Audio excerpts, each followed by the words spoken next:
Hey guys, today I'll show you a horror thriller TV series named Monarch Legacy of Monsters Season 1. Spoilers ahead, watch out and take care. The drama begins on Skull Island in 1973, where a squad of heavily armed soldiers was instantly wiped out by a colossal ape. Upon hearing the news, an old scientist decided to investigate. Instead of finding the ape, he encountered an even more terrifying crisis. Cornered at the seaside with no escape, the old scientist had no choice but to throw a package containing vital information into the ocean.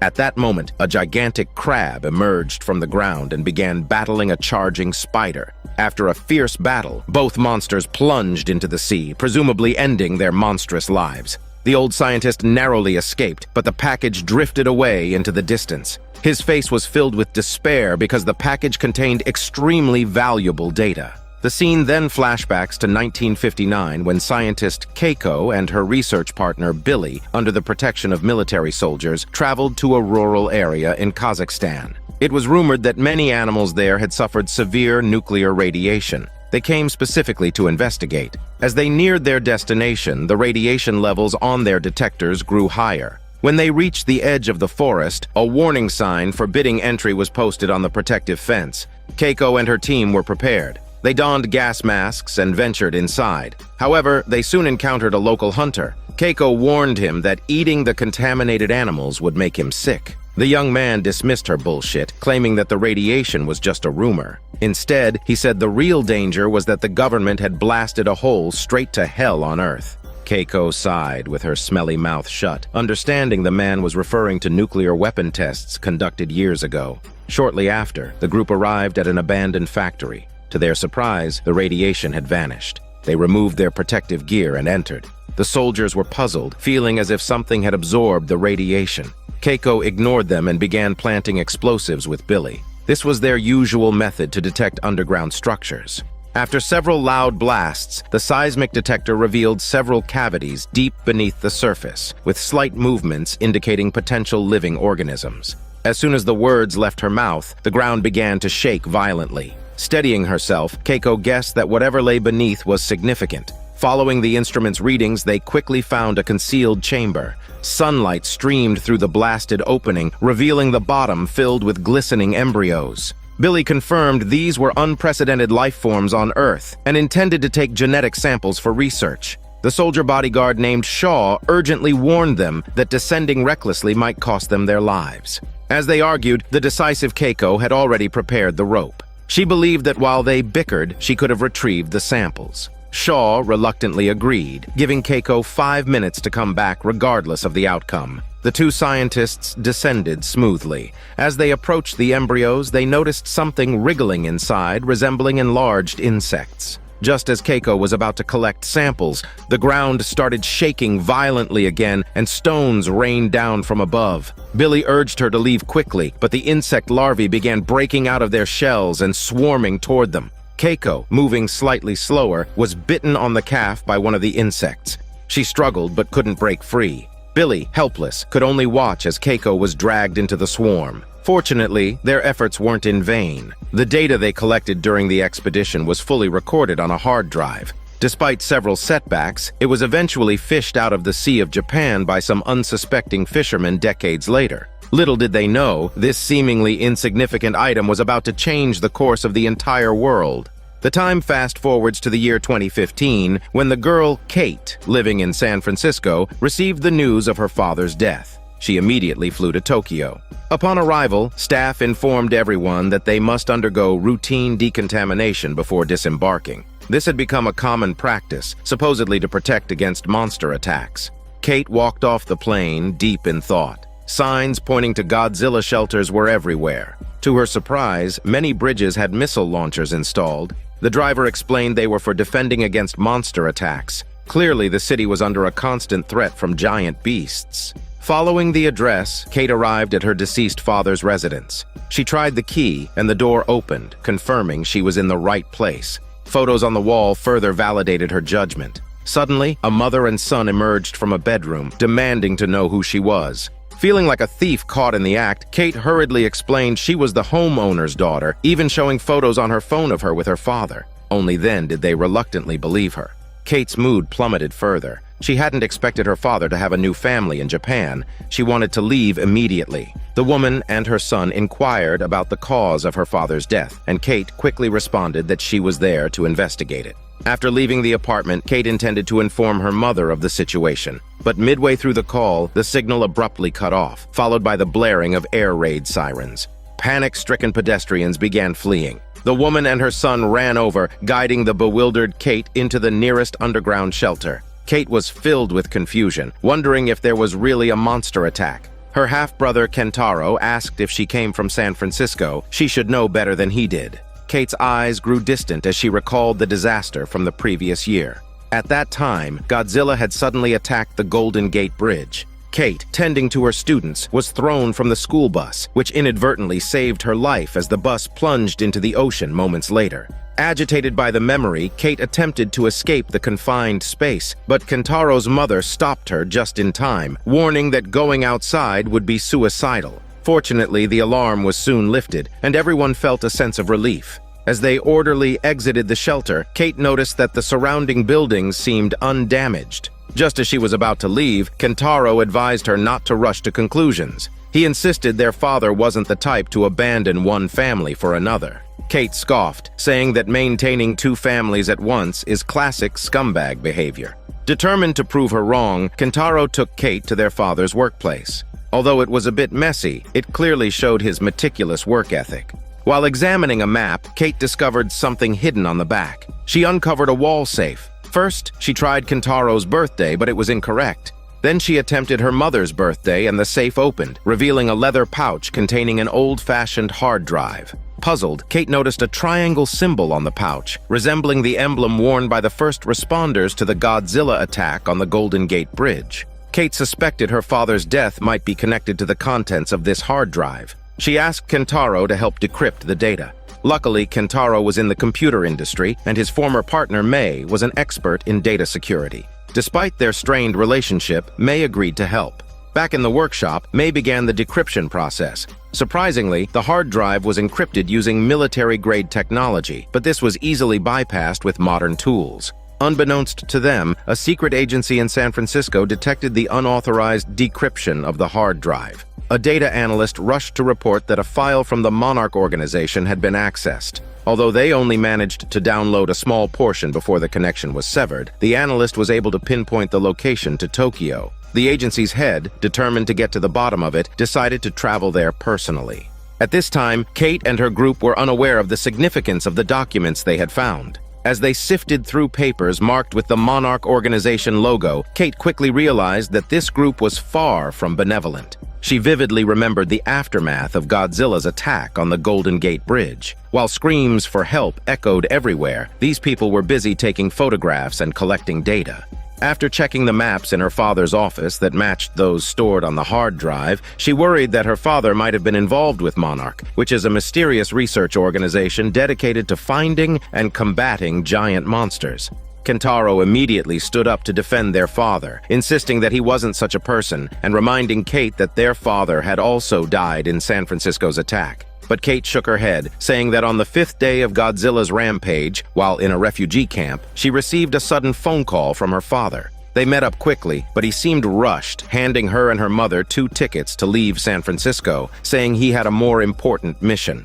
After urging her to take care of her mother, he hurriedly left the camp. About a week later, the police called Kate, informing her that the reconnaissance plane her father was on had disappeared in a storm, but the wreckage was never found. Kentaro remained steadfast, believing their father had more important reasons for his actions, and that the answers might lie within the hard drive. They resumed examining the data, and a photograph of a massive footprint soon caught Kate's attention. She recognized the woman in the picture as her grandmother, Keiko.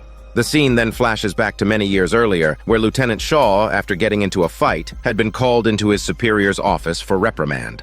Unable to handle Shaw's rebellious nature, his superior assigned him a simple escort mission to get him out of sight. Shaw quickly arrived at the Philippine docks, where he was tasked with escorting scientist Keiko. Recently, a reconnaissance plane on a weather mission had detected radiation signals, and Keiko's mission was to investigate the source, fearing it might be a secret nuclear test. They soon reached their first data collection point, unloading the equipment. Just as Keiko was about to start the instruments, a faint rustling came from the bushes. A young man with a camera emerged, only to find himself staring down the barrel of Shaw's gun. The man quickly introduced himself as Billy, a fervent researcher of unknown animals. Keiko, intrigued by his passion, asked if he was there to find some strange creature. Billy, proud of his mission, explained that local villagers frequently reported seeing a dragon flying across the sky, leaving a trail of fire. He had come to uncover the truth.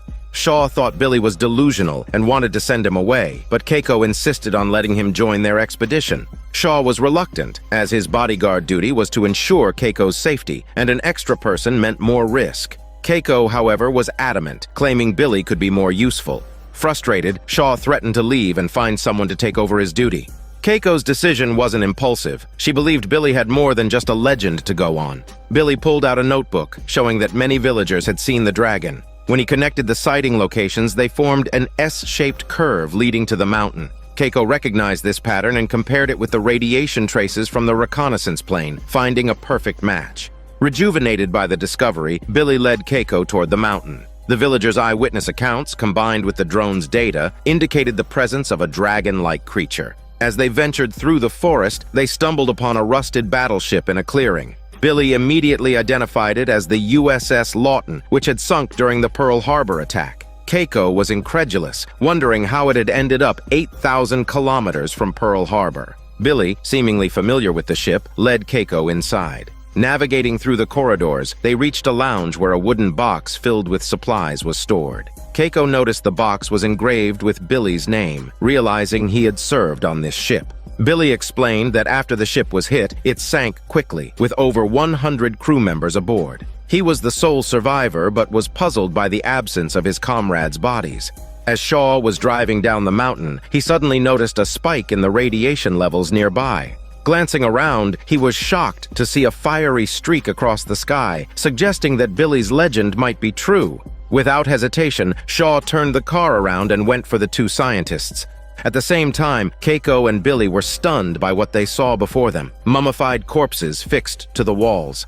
Keiko did a quick calculation and realized these must be the sailors who died 9 years ago.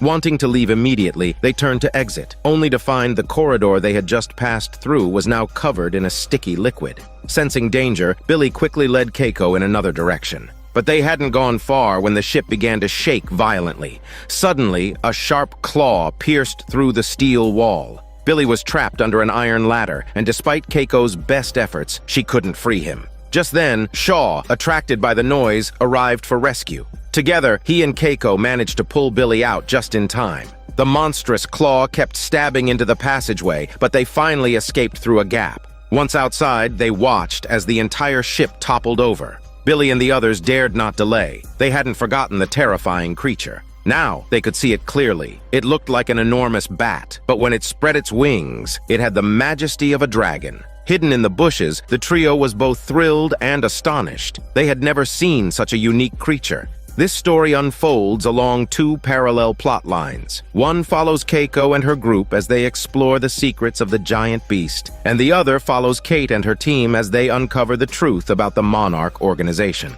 Back to the present, Kate and her group had decrypted the old Monarch hard drive, but found its contents uninteresting. Kentaro's main concern remained finding clues about his father's death. They unknowingly returned to his father's office, where Kentaro stumbled upon a locked file cabinet. Using a key Kate had left behind, he opened it and found a Monarch organization file. Instinctively, Kentaro flipped it open, and the first page contained Lieutenant Shaw's personal information. To his surprise, Shaw was not dead, but living in a nursing home in Tokyo.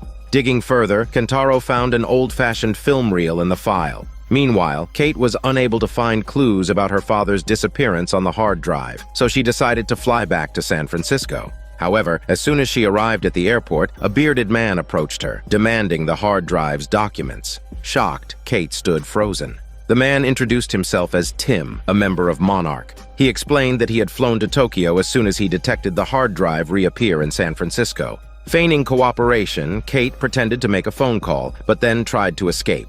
Unexpectedly, Tim had accomplices, and her heavy body was forcibly shoved into a car. With a black bag over her head, memories of that terrifying day came flooding back, making her struggle violently. Her thrashing caused the driver to lose control, and the car crashed into a guardrail and flipped over. Luckily, Kate was uninjured and managed to crawl out of the wreck, quickly fleeing the scene. Kentaro knocked on May's door again, hoping she could help decipher the newly discovered film reel. However, May was still resentful and refused to help. She returned to her computer to continue sorting through the hard drive's complex data, which was too intricate for a non-expert to navigate effectively. Disappointed, Kentaro returned home to find his mother still looking through his father's photo albums. Feeling increasingly despondent, he suddenly noticed a photograph that caught his attention. It was of Lieutenant Shaw, the same person from the file in his father's cabinet. Having finally escaped, Kate hurried to the police station, seeking help. She explained that a foreigner had tried to kidnap her. However, when the officers asked for her ID or passport, Kate realized she had lost her backpack during the chase.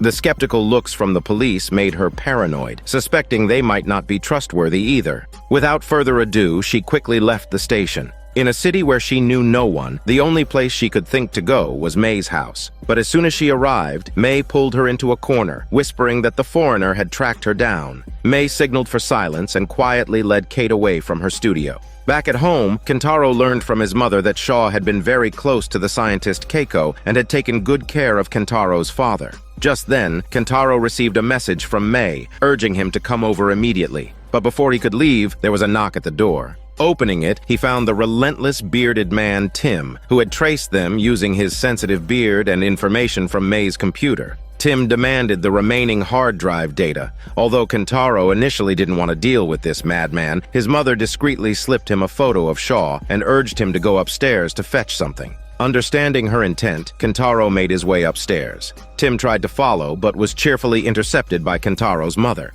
Only when he heard the sound of a window closing did Tim realize he had been tricked. Kentaro had already escaped through the window, leaving behind an empty file folder on the table. Safely away, Kentaro quickly messaged May, and the three of them soon met at their designated spot. They were astonished that a simple hard drive could attract so much attention from the Monarch organization. Kentaro concluded that their only solution was to find Lieutenant Shaw. Early the next morning, Kentaro and his friends drove to the nursing home listed in the documents. After some inquiries, they finally met the elderly Shaw. Upon learning that his visitors were related to old acquaintances, the old man was delighted. However, the room was filled with surveillance cameras, so they stepped outside to talk privately.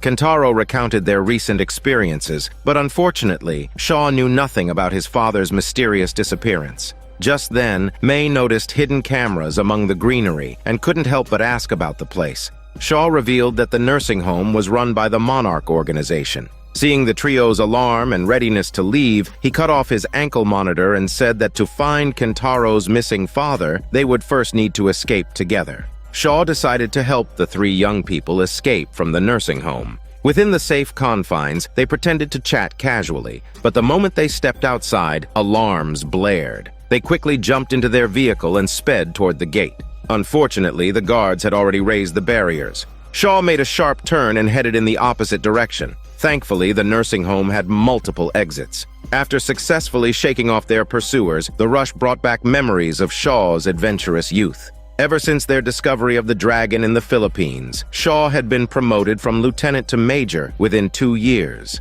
To better study ancient creatures, the three of them established an organization called Monarch, aiming to challenge established scientific theories like evolution and biology. One day, the group welcomed a significant guest, a general from the U.S. Army. This visit was prompted by their recent discovery of a massive footprint in Indonesia. The general could hardly believe his eyes, thinking that such a large footprint should have been noticed long ago. Keiko's upcoming expedition sought to explore this very mystery. She had invited the general to request a large amount of uranium, which puzzled him. This amount was almost as much as the atomic bombs dropped on Japan. Keiko explained that during her doctoral studies, she discovered several anomalous radiation belts in the troposphere that coincided with the footprint trail. She hypothesized that the creature might absorb radiation and planned to use the uranium to lure it out. Shaw added that actively finding the creature was better than waiting for it to appear suddenly. The general eventually agreed to their request, but they were shocked when the military provided a small nuclear bomb. It was clear that the military not only wanted to lure out the beast, but also intended to kill it. Shaw quickly sought an explanation from the general, who argued that capturing such a large creature for research was impractical and that it would be safer to eliminate it on the spot. Despite their objections, Keiko's team was powerless to change the plan. Once everything was in place, they relocated to a distant island. The general even invited several government and military officials to witness the event, which would make history if the creature appeared. Soon, the instruments detected a rapid increase in surrounding radiation levels, followed by a deep goose roar from the ocean. Billy quickly took out his camera as a colossal figure shot out of the water, its massive body resembling a mountain. The spectators gasped in awe. Keiko believed such a rare creature should not be killed, but the general had already given the order to detonate. It was too late to stop him. Bright light and a deafening boom followed, and a mushroom cloud rose into the sky. Keiko collapsed to the ground in despair, weeping like a giant baby who had lost a beloved toy. For days, Keiko was inconsolable. However, Shaw brought good news. The military decided to increase funding for Monarch, enabling them to establish branches worldwide to find more such creatures. They feared the next one might appear in New York or San Francisco rather than the Pacific. Keiko was concerned, wondering if they had to report any future discoveries to the general. Shaw reluctantly replied that if he didn't report, he would face a court-martial. He then suggested with a wink that if they didn't inform him, he could feign ignorance. The three shared a knowing smile. Returning to the present, the elderly Shaw repeatedly warned the two young people that if they were determined to find their missing father, Hiroshi, they must be prepared to challenge their understanding. Hiroshi had joined the Monarch organization years ago and had been searching for legendary ancient creatures. Noticing their distrust of the organization, Shaw quickly explained that Monarch had strayed from its original mission, blinded by money and power. However, Hiroshi was an exception. Despite this, Kate struggled to accept her father's hidden identity. She quickly exited the car and walked to the edge of the ferry they were on, heading to South Korea. This route was part of Shaw's plan to evade Monarch's pursuit. Shaw also advised Kentaro to discard his father's old hard drive, fearing it could again attract Monarch's attention. Besides, May had already cracked it and copied the data. Their next task was to focus on finding Hiroshi. May was filled with resentment, as she had no connection to Hiroshi, but got dragged into this conflict by helping Kentaro decrypt the hard drive. Now she had to leave everything behind and flee abroad. Kentaro, feeling helpless, sighed and walked away. Before long, the ferry arrived at the customs checkpoint in Seoul, South Korea. However, the four of them were brusquely detained by the officials for not having passports. Just as they were about to be loaded into a police car, one of the Coast Guards unexpectedly turned on his colleagues, locking them in the vehicle. It turned out that Shaw and this Coast Guard were old friends, which explained why he had chosen this escape route.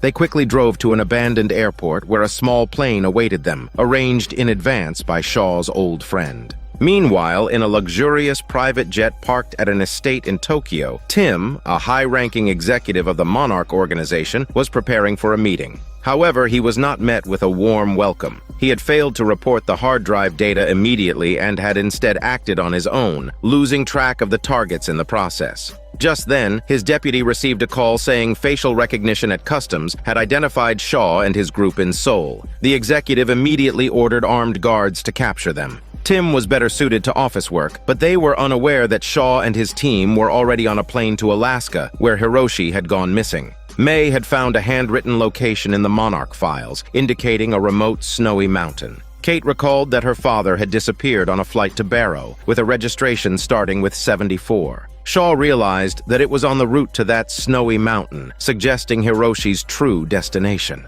After several hours, the plane landed near the mountain. Kate was torn between hope and fear. She wanted to find her father quickly, but dreaded discovering his lifeless body. The Coast Guard friend, acting as a mentor, shared his experience of losing many comrades in battle, advising her that if tragedy couldn't be avoided, it was better to face it bravely. Suddenly, the plane shook violently due to extreme cold air currents, and there was no runway below. The Coast Guard friend couldn't handle the risky landing, leaving it to the experienced Shaw. He didn't disappoint, carefully adjusting the landing speed and bringing the plane safely to a stop on an open area. It took a while for everyone to calm down. Stepping off the plane, they soon found the wreckage of the aircraft 74, with only the pilot's body in sight. but Hiroshi was missing. After searching the area, they found a tent with signs that someone had recently lived there. Kate deduced from the handwriting on the map that her father was still alive. The siblings felt a wave of relief.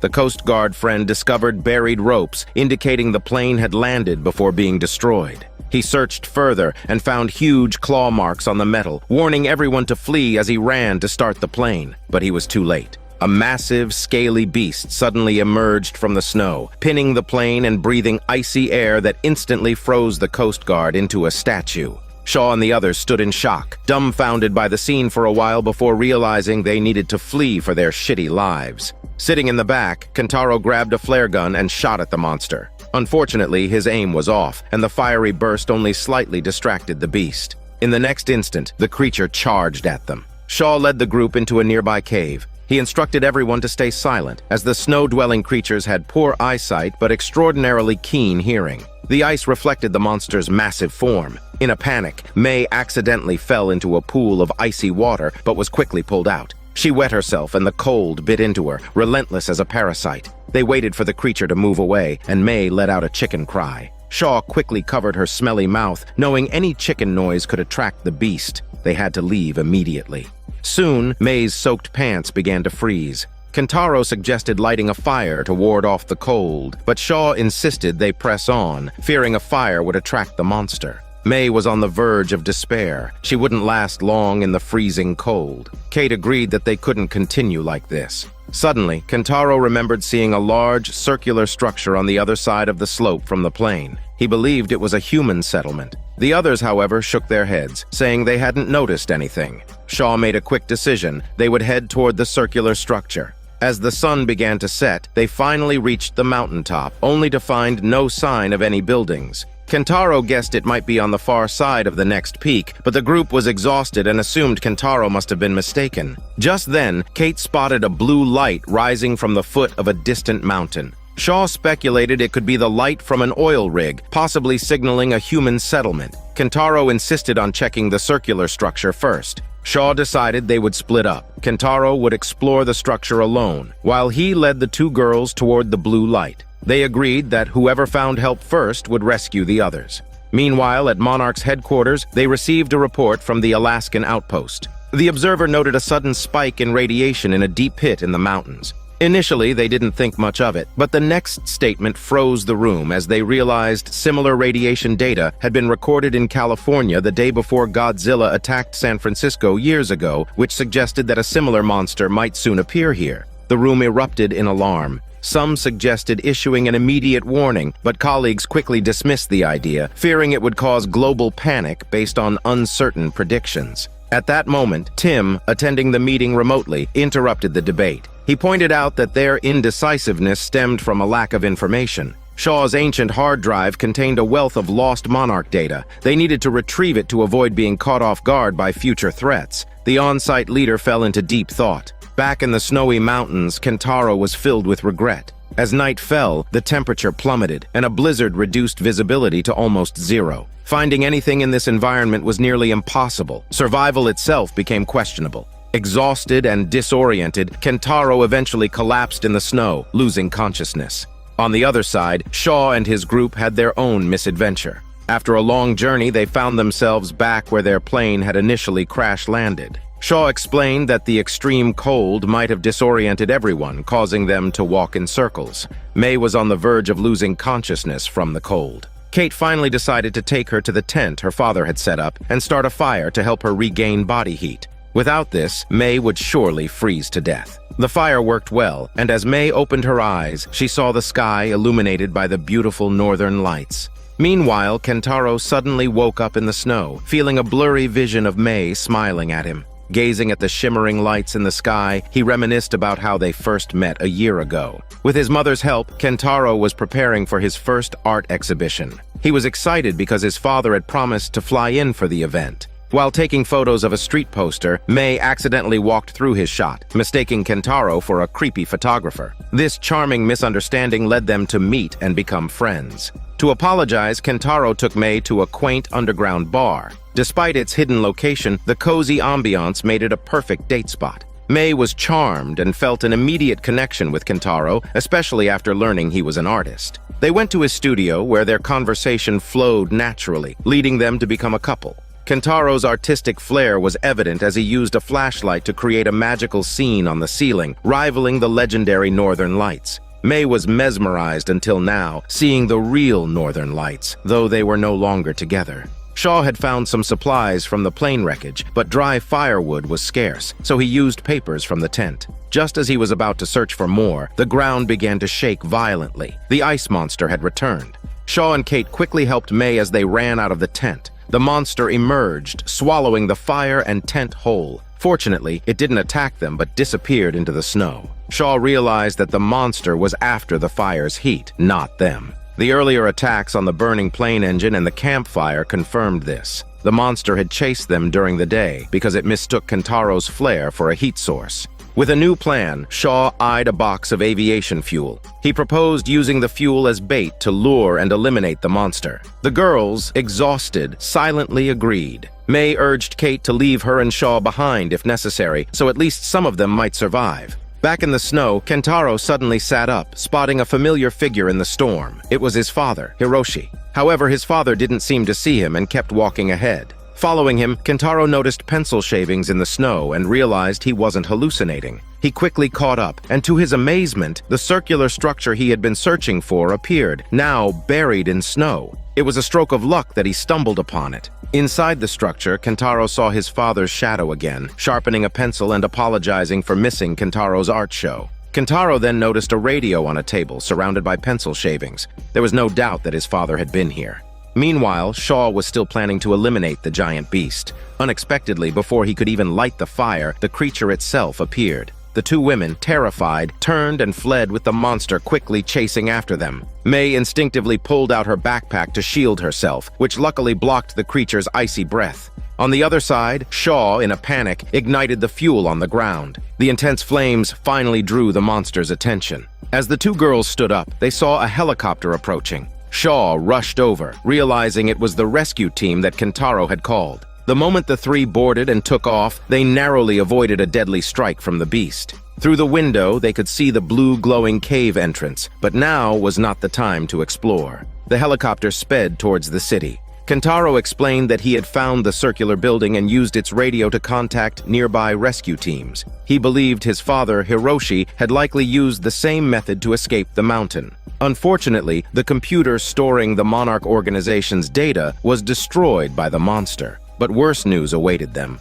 Upon landing, they were greeted by Tim, the executive from the Monarch organization. They were soon separated and locked in small rooms. Kentaro was the most volatile, shouting at the camera and even claiming his dad is Hiroshi, one of the founders of the Monarch. But the monitor remained indifferent, as they had already identified everyone through facial recognition. Cate and Kentaro, aside from being Hiroshi's children, had no notable traits. May, however, was different. She had altered her identity and erased all traces of her residence before leaving Tokyo. Despite the computer's destruction, Tim's assistant believed May had a backup of the data. She asked May to hand over the data, and the organization would fulfill any of May's desires. Initially, May refused outright, but after some thought, she quietly took the contact information left behind. Tim felt that they shouldn't trouble these kids. After all, Cate and her brother were descendants of the organization's members and possessed valuable information. Releasing them might yield unexpected benefits. Soon, Tim escorted Kentaro, May, and Cate to the airport, providing them with passports and other essentials.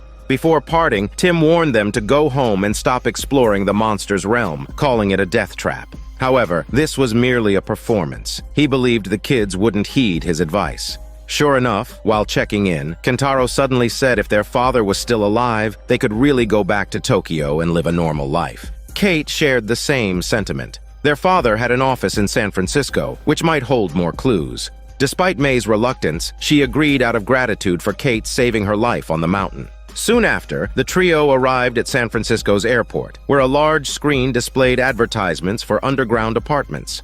Following Godzilla's destruction of San Francisco, the authorities, fearing a repeat disaster, had not rebuilt the city. A small truck was waiting at the airport entrance, driven by a colleague of Cate's mother. Despite her irritation, Cate couldn't resist their enthusiasm and led her friends to her home. Since the Godzilla disaster, most residents still lived in makeshift refugee camps. The underground apartments advertised were only affordable for the super rich. The authorities had even turned the disaster site into a tourist attraction to generate revenue, though it was later sealed off by the military. When Kate's mother saw Kentaro, her husband's illegitimate son, her expression was complicated but controlled. She invited Kentaro and May to her home. Surprisingly, she was a scavenger, searching the disaster zone daily for valuables. The small room was cluttered and messy, making Kentaro feel awkward. He quickly found an excuse to step out. With no outsiders present, Kate's mother dropped her pretense. Years of separation led her to suspect her husband Hiroshi had someone else, prompting her to send Kate to Tokyo. It was both to ease her mind and help Kate, who had become reclusive after witnessing her classmates' deaths, to find some peace. Kate remembered their purpose in San Francisco, to visit her father's office in the disaster zone. Her mother's scavenger role was the perfect cover. After bribing familiar guards, Kate, Kentaro, and May slipped into the sealed disaster area. They stood before the ruined outline of the Golden Gate Bridge until Kate's mother reminded them to return by 8 a.m. or both she and the guards would be in trouble. After agreeing with the plan, Kate led Kentaro and May skillfully through the streets. Occasionally, loose rubble would fall from the ruins, which justified the military's blockade of the area. Kate reminded them to be cautious as their destination, Hiroshi's office, was still several blocks away. Before long, they arrived at a collapsed school. Kate's expression became distant. This was where she used to work. The day before Godzilla attacked the city, Kate was blissfully happy, planning to move in with her girlfriend after canceling her apartment lease. But as soon as she arrived at the school, she found the students watching videos of Godzilla attacking the West Coast. Kate had urged everyone not to believe online rumors, but moments later the principal announced the school's temporary closure. Students speculated whether their city would be Godzilla's next target. Chaos quickly engulfed the city. Kate's girlfriend had to stay at the school to wait for the students' parents, while Kate was tasked with escorting the boarding students to an official shelter. They shared a longing glance, not knowing it would be their last. Just then, a wild cat rushing by snapped Kate out of her reverie. Since the area had been sealed off, the place was overrun with rats and wildcats. Suddenly, lights appeared ahead, showing that it was a military patrol. Hiding behind a car, the group was on the verge of being discovered. Thinking quickly, Kentaro wrapped a rock in a snack bag and threw it. The wildcats were instantly attracted to it, and the soldiers, seeing this, relaxed and moved on to their next patrol point. Kate glanced at a nearby high-rise. Her father's office was close. Sensing Kate's low spirits, Kentaro tried to lighten the mood by sharing funny stories about their father. This helped lift Kate's gloom. However, they were soon spotted by another patrol. Familiar with the area, Kate quickly led them into a subway station, but the soldiers were fast on their heels. The trio huddled behind a pillar, trembling. They wished Shaw was there, but he was still detained because he knew too much. The Monarch organization wouldn't release him easily. The Monarch CEO decided to probe Shaw's intentions, wanting to know why he re-emerged now since Shaw had spent decades playing chess in a retirement home. Shaw reasoned that the world was in chaos due to the monsters, and the current Monarch was ineffective. He felt compelled to act, believing the organization had lost its way. Just as the soldiers were about to discover them, a group of scavengers suddenly appeared, diverting the soldiers' attention. Seizing the opportunity, the group ran deeper into the subway. Though parts of the passage were severely collapsed, it wasn't completely blocked. They weaved through the debris and finally emerged from the subway, with their target building in sight. They quickly climbed to the top floor, and Kate used a key to open her father's office. The layout was similar to the one in Tokyo. Kentaro deftly removed a map from the wall, but there was no hidden safe behind it. Kate noticed some familiar routes on the map. She pulled out her father's documents, finding a page marked with several unnamed dots. Kentaro's eyes lit up. Using tracing paper, he marked the dots' locations, punched holes, and placed the paper against the window. Sunlight shone through the holes, aligning perfectly with the map's lines. The points represented San Francisco, Alaska, and Africa. Clearly, Hiroshi's next destination was Africa. Rejuvenated, they hurried back to meet with Kate's mother. Kate noticed her mother's close relationship with her colleague, who openly admitted their feelings. They had been discreet due to Kate's father. Kate nodded in agreement, encouraging her mother to pursue her happiness. Meanwhile, May secretly made a call to the Monarch organization. The scene flashes back to the time when the Monarch, dedicated to studying ancient giant beasts, was facing severe financial difficulties. The founders themselves had to attend parties, trying to attract investors. However, since the discovery of Godzilla, the organization had failed to make any significant new findings, leading to the failure of their fundraising attempts. Despite this, their relationship deepened to just short of romantic. At this time, Billy, deeply engrossed in his research, received news that a Japanese scientist had detected a signal indicating the presence of a giant monster. The trio compared the data, noting that the radiation curves were very similar to those observed during the last sighting of a flying dragon. Keiko immediately decided to investigate in Japan, though Shaw had to stay behind to seek funding and would miss this adventure.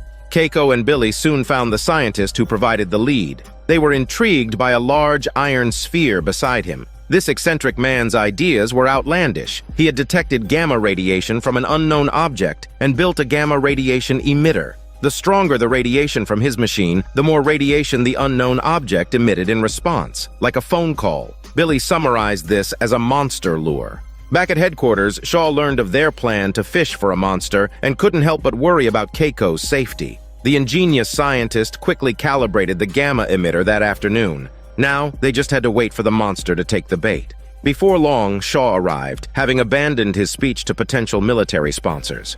Keiko, angry at Shaw's impulsiveness, turned away, thinking he was being too reckless. However, Shaw felt he should always protect Keiko. She retorted that she didn't need his muscles and protection, but at that moment, the emitter on the water was flung towards them. Shaw pulled Keiko's sexy body to safety. As they regained their composure, they saw massive ripples on the water. Their prey had taken the bait. Unfortunately, it only surfaced briefly before diving back. Keiko was shocked to realize Godzilla was still alive. Shaw insisted they report this immediately, considering Godzilla's indestructibility a grave threat. Keiko, however, feared another military assault on the creature. Their argument was cut short when they discovered that the military had taken control of their research base, citing Shaw's dereliction of duty. Back to the present, during Shaw's transport, an agent from the Monarch suddenly attacked the guards. Unlike the organization, she believed Shaw held crucial secrets about the giant beasts. Shaw, exasperated, explained that he had already shared everything he knew, but the higher-ups dismissed him as a madman. The original goal of the Monarch was to prevent monster destruction, but now it was blinded by profit and had lost its way. The agent revealed that her sister had died in the Godzilla disaster and that many in the organization still held true to its original mission. She hoped Shaw could guide them on what to do. They shook hands and decided to uncover the secrets of the giant beasts together. Their first stop was Kate's home, where 3 young people had information on Hiroshi's whereabouts. Shaw deduced that a disaster 100 times worse than the San Francisco Godzilla incident was imminent, and that Hiroshi was desperately trying to prevent it. Their goals aligned, so they followed the clues found in Hiroshi's office to the Algerian desert in Africa. It turned out that May's previous tip-off was actually a call to the agent, reminding her of their agreement. The agent nodded, promising to arrange for May's return to Tokyo after this desert trip. Shaw's network was more extensive than expected. Even here, he had old acquaintances. With no roads ahead, they needed a local guide to lead the way.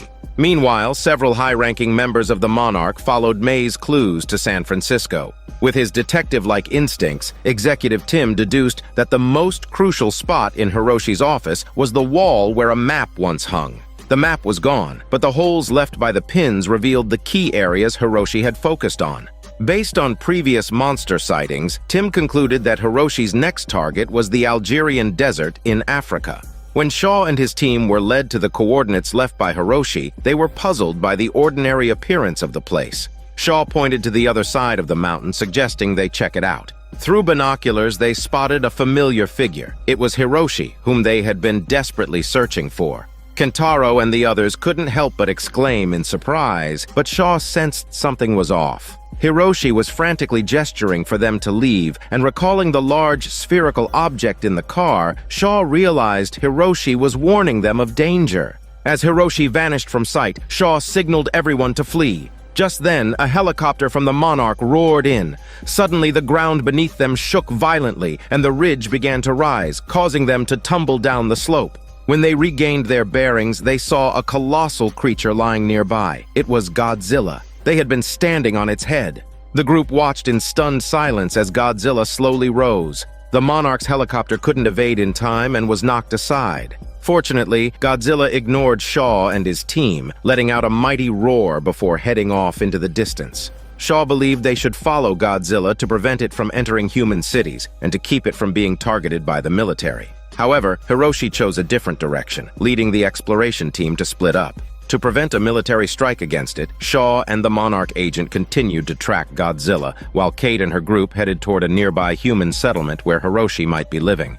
Their first stop was the Monarch's outpost in Alaska. The Monarch agent and her men quickly took control of the staff there, seeking the weapons and ammunition stored in the warehouse. That night, Shaw returned to the glowing pit, ordering explosives to be placed around it. After a countdown, a massive explosion erupted, summoning the ice beast as expected. However, it couldn't stop the explosion. Suddenly, a blinding white light spread out, and the beam of light disappeared, leaving a huge crater behind. Their next destination was an abandoned nuclear power plant in Kazakhstan, a place laden with sorrow for Shaw, as it was where Keiko had perished in the past. Meanwhile, in the Algerian desert, Tim miraculously survived the helicopter crash. Dazed, he made his way to the airport, where he encountered Kentaro and the siblings. They immediately confronted him, demanding to know where May was. It turned out that May had disappeared while they were at the airport. Looking disheveled, Tim shook his beard and head, suggesting innocence. Witnessing Godzilla had completely shattered Tim's mind. He realized that humanity's significance on Earth was no more than that of ants. The work he did for the Monarch now seemed like a waste of time. Deciding to join Cate and Kentaro in tracing Hiroshi's steps, Tim faced their skepticism. They insisted he help find the missing May before they would consider trusting him. Using his resources as a high-ranking member of the Monarch, Tim quickly made a few calls and gathered all the information on May's identity. Early the next morning, the group arrived at May's home in Washington. Posing as her friends, they inquired about her whereabouts, only to learn that May hadn't been home for days. However, her sister seemed unusually anxious. Cate and the others discreetly followed her by car to an underground parking garage. Once they arrived, May's sister revealed that May had crossed a powerful organization and had been in hiding. A year ago, May had started working for a biotech company. Despite her top-notch hacking skills, her superior never allowed her access to the core department. Frustrated, May exploited a system vulnerability to sneak into the company's main lab. To her horror, she discovered they were conducting inhumane experiments. In her anger, she deleted all the core data. It wasn't long before the company found out, making her their prime enemy. Forced to go underground, May fled to Japan. After hearing this, Cate and her team speculated that the biotech company must have captured May. Tim, using footage from the Monarch, confirmed that May had been seen at that location 3 hours earlier. However, infiltrating the company posed a significant challenge. Determined, Tim made a critical call. Shortly thereafter, the local residents received an emergency alert about a large creature approaching, urging them to find shelter. Tim had misused the Monarch's alarm system to create a diversion. Amidst the chaos, Cate and her team slipped into the biotech company. On the second floor, they finally found May. However, the company's cunning CEO had conditions. She would drop all charges against May if the Monarch agreed to a deep collaboration. The biotech company needed insights from ancient monsters for their biotech development. Cate and Kentaro approached the Monarch CEO, promising to help the Monarch locate Shaw and Hiroshi if she freed May. The three parties reached an agreement, satisfying everyone. However, Tim still had to explain the false alarm to the local authorities. He felt it was time for the Monarch to step into the public eye. The next morning, the CEO held a press conference on behalf of the Monarch, fully disclosing the organization's history and mission. She assured the public that they would be kept informed about any monster threats, aiming to prevent another Godzilla incident. The biotech company's person in charge watched the entire press conference intently, growing more confident in their collaboration. The logo on the screen was none other than Apex, the creators of Mechagodzilla. Cate, Tim, and their team arrived at the Monarch's headquarters for the first time. This place was a hub for data collected from outposts around the world. The CEO looked worried as she briefed them. Shaw had caused a massive explosion in Alaska, reducing the gamma radiation levels there to 0. However, radiation levels at nearby outposts had skyrocketed. She couldn't fathom Shaw's intentions, but warned that if such explosions continued, radiation levels could reach those seen during Godzilla's attack on San Francisco. Such a disaster could happen again if they didn't act quickly. The top priority now was to identify Shaw's next target and stop him. This was why the Monarch had partnered with Cate's team. They were the ones who understood the madman Shaw best. Later, Cate found Keiko's death report in the files. The incident had occurred at an abandoned nuclear plant in Kazakhstan, a location also marked on Hiroshi's map. The group deduced that Shaw, after acquiring sufficient weapons and ammunition, would likely target the nuclear plant where he had lost his secret love. They quickly prepared and set off. Upon arriving at the deserted plant, they discovered a man-made entrance. After measuring the radiation, they found it slightly above normal levels. Tim was puzzled. This was an abandoned nuclear site, so something must have absorbed the radiation. They ventured deeper into the passageway, where Tim accidentally stepped on a dried insect shell, significantly increasing the radiation levels. They eventually reached the pit where Keiko had died. Shining a flashlight down, they saw the pit seemed bottomless and emitted a faint yellow glow, suggesting it might be an entrance to somewhere. Tim noticed many wireless explosives buried around the pit. Suddenly, they were surrounded by the Monarch agent and her men. Cate, certain they wouldn't shoot, demanded to speak with Shaw. Shaw emerged, demanding only Cate enter the room. He had chosen her because she had once looked into Godzilla's eyes, realizing such creatures weren't mere mindless monsters. Shaw then shared a startling revelation. Beneath their world lies a parallel space where Titan beasts live. Shaw further recounted an old story. Due to military intervention, an army colonel was appointed as the top manager of the Monarch organization. This worsened the already tense situation, as Keiko and her team had failed to find any monsters for a year, leading to severe budget cuts and increased conflicts with the colonel. Shaw would bypass the colonel to report key information to a general, including possible monster sightings and the parallel world theory. This theory emerged when Billy, pondering why the monsters had vanished, saw an ant crawl across a map, inspiring the hypothesis. He believed that Titan beasts normally lived in a parallel world, with radiating bottomless pits serving as portals between the two worlds. Keiko was thrilled by this theory and confessed her love to Billy, revealing she was a single mom with a 7-year-old son named Hiroshi. Billy accepted her, and they became a couple, leaving Shaw heartbroken and jealous.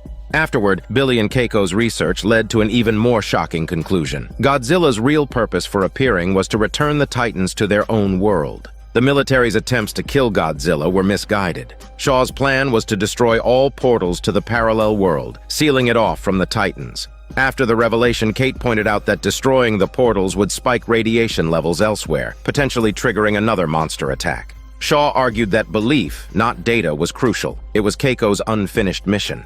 Cate realized Shaw's true motive. He wanted to prevent monsters and save the world to make up for failing to protect Keiko. Shaw didn't deny it and immediately activated the timer for the explosives. Suddenly, the underground space began to tremble. May tripped while evacuating and fell into the bottomless pit. A giant insect then sprang out, charging at Cate. Shaw, in an attempt to save her, fell into the pit with her. With a massive explosion, the surrounding explosives began to detonate. They accidentally fell into an entrance leading to the monster world. When Shaw woke up from his coma, he saw the colorful sky and felt no surprise. Instead, he quickly stood up and began searching for his companions in the smoky woods. Not far away, May woke up to find small electric lights spreading across the ground. Before she could figure out what was happening, Shaw tackled her to the ground. A bolt of lightning struck where she had just been standing, followed by a second and third bolt. Shaw led May through the lightning zone, dodging and weaving until they finally made it out. He explained it as the electromagnetic field left behind after the spatial rift closed. May, puzzled, asked how he knew so much. Shaw answered that he had been here before. It turns out, after Keiko's death at the nuclear plant, Shaw and Billy took care of her son Hiroshi. Before embarking on an ultra-secret mission, Shaw gave his lucky knife to Hiroshi. The Ministry of Defense sponsored the Monarch for years, and with Billy's parallel world theory, they finally built a core shuttle. Theoretically, it could transport people to another world, and Shaw was the leader of the first expedition team. Government officials and journalists came to witness what they considered a feat comparable to space exploration. The shuttle, made of special materials, perfectly enclosed Shaw and his team. The tunnel they were to traverse seemed small, but the energy from ancient beasts could reopen a spatial channel large enough for a creature like Godzilla to pass through. As the countdown ended, the shuttle plunged into the tunnel. The gamma rays emitted attracted the beasts, who opened the spatial barrier. Suddenly, the ground began to shake, and the tunnel mouth erupted with immense energy, forming a visible vortex after absorbing the surrounding air. Though it lasted briefly, the site was left in ruins. Billy couldn't understand the unexpected occurrence. Unable to find the cause, the Ministry of Defense terminated its sponsorship of the Monarch project, redirecting all efforts to space exploration. After all, the moon and stars are visible, while Billy's parallel space theory seemed too bizarre. Meanwhile, the exploration team that fell into the abyss faced even worse fate. Though they reached the parallel space, they encountered a giant unknown creature before they could start their investigation. The team members were either eaten or struck by lightning while fleeing. Only Shaw, encountering another spatial channel opening, managed to return to the real world. Severely injured, he awoke in a secret medical room where the nurses avoided him and answered no questions. Eventually, Shaw couldn't sit still and took a nurse hostage to escape.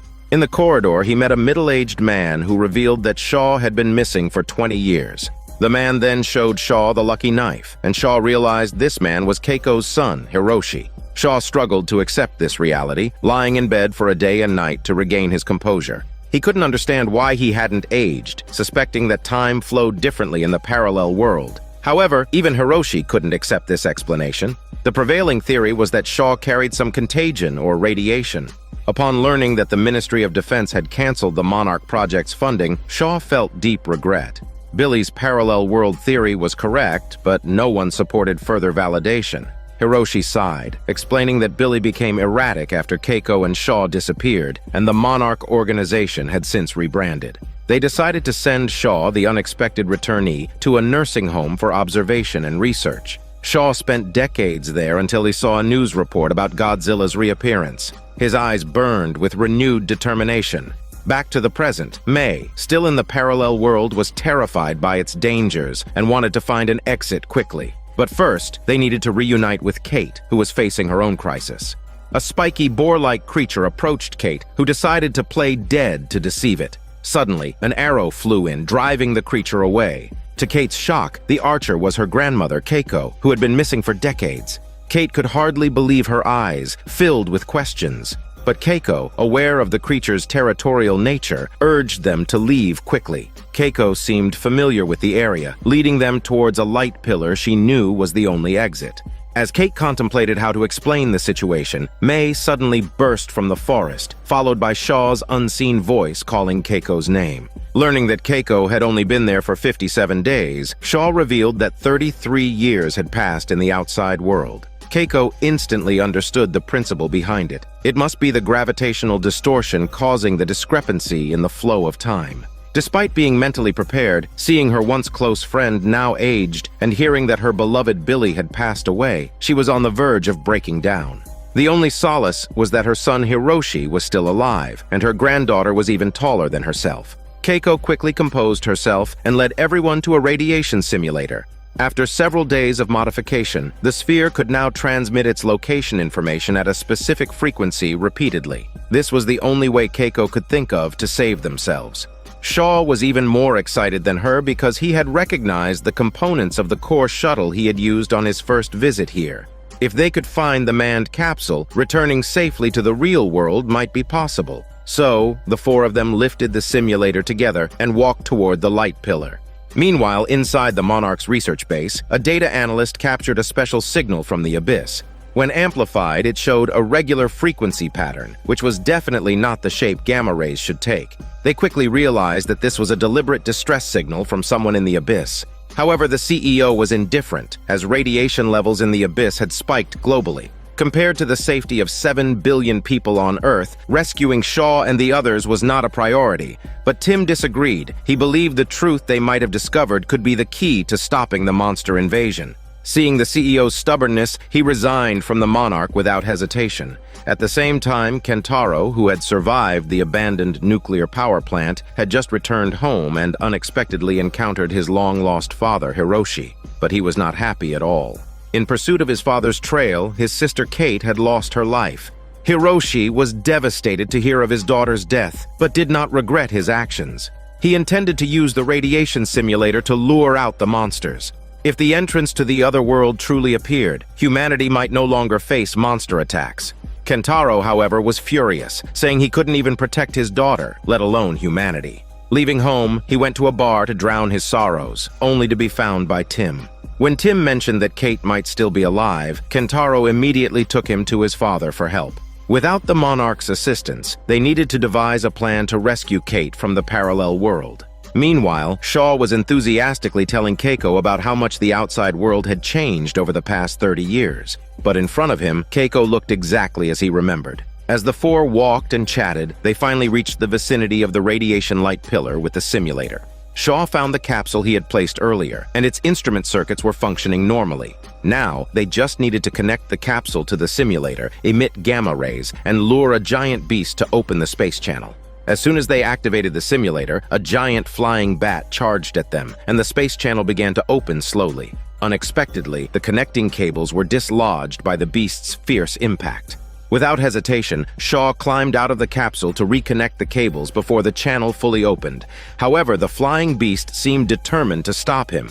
At the critical moment, a tall figure appeared in the space channel. It was Godzilla, the guardian of the channel. Sensing the flying bat's approach, the king of monsters ruthlessly tore it to onion pieces within minutes. Just as Shaw reconnected the cables, the shuttle, as if summoned, flew toward the tunnel exit. There was no time for Shaw to return to the capsule. After thanking Keiko, he fell straight to the ground. Kate and the others comforted the grieving Keiko.